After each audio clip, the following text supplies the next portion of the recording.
I loved the speeches of the students today.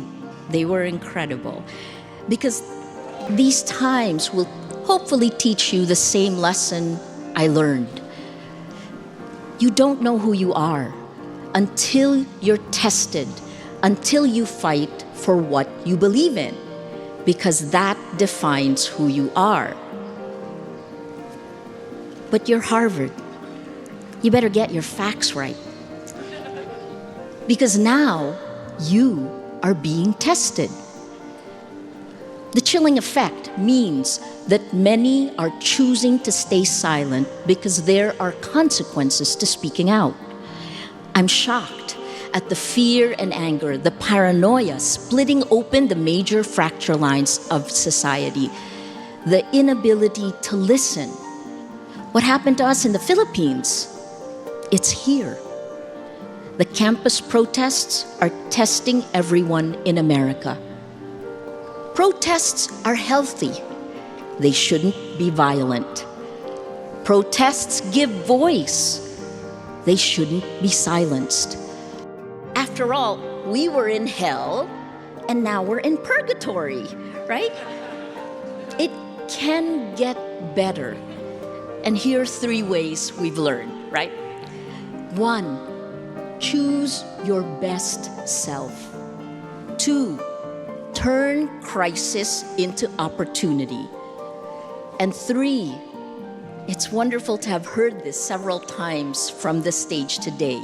3, be vulnerable. 1, choose your best self. Set and stay focused on your goals, but know the values you live by. How important is power? How much money will make you happy? Because the only thing you can control in the world is you. Too often, we let ourselves off the hook, refusing to look at our own difficult or ugly truths. We rationalize bad behavior. Remember that character is created in the sum of all the little choices we make.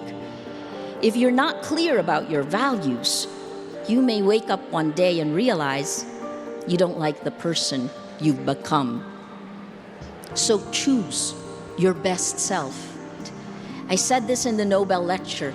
An atom bomb exploded in our information ecosystem because social media turned our world upside down, spreading lies faster than facts while amplifying fear and anger, fueling hatred by design for profit.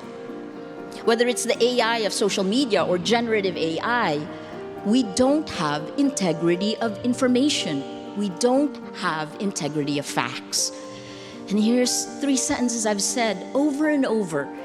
Without facts, you can't have truth. Without truth, you can't have trust.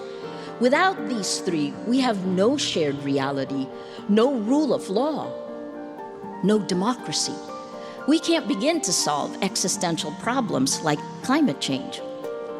This outrage economy, built on our data, micro-targeting us, transformed our world, rewarding the worst of humanity.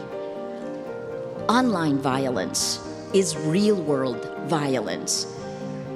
And as you've pointed out, people are dying from genocide in Myanmar, fueled by Facebook, according to the UN and Meta itself, to Ukraine, Sudan, Haiti, Armenia, Gaza. I've always believed in the goodness of human nature, but that has never been tested as much as it is today, when the incentive structure of the technology that connects us rewards the bad, eliminates the best of who we can be. So we need to restore our faith in humanity, and that starts with compassion. There's a word that goes beyond empathy in South Africa. I love this word, Ubuntu. I am because we are. It's a deeper faith in another person. It's deeper than stepping in someone else's shoes. But in order to get there, to get to Ubuntu, we have to lower our shields, which leads us to 3. Be vulnerable. You've accomplished a lot to be here today. You might think being vulnerable is weak, and it is hard to trust. But in every relationship, in every negotiation, in order to move forward and accomplish anything meaningful, someone lowers their shield first, brings down their ego, the defense mechanism, then others follow. Let that person be you. Because when you're vulnerable, you create the strongest bonds. You restore trust and the ability to find creative solutions to intractable problems. You become resilient and enable the most inspiring possibilities. The war isn't just happening in Gaza, in Sudan, in Ukraine. It isn't just out there. It's in your pocket. Each of us is fighting our own battles for facts, for integrity, because the dictator-to-be can zoom in and target each of us. So let me end by reminding you, we're standing on the rubble of the world that was. And we, you, must have the courage, the foresight to imagine and create the world as it should be. More compassionate, more equal, more sustainable. Your Harvard education gives you the tools.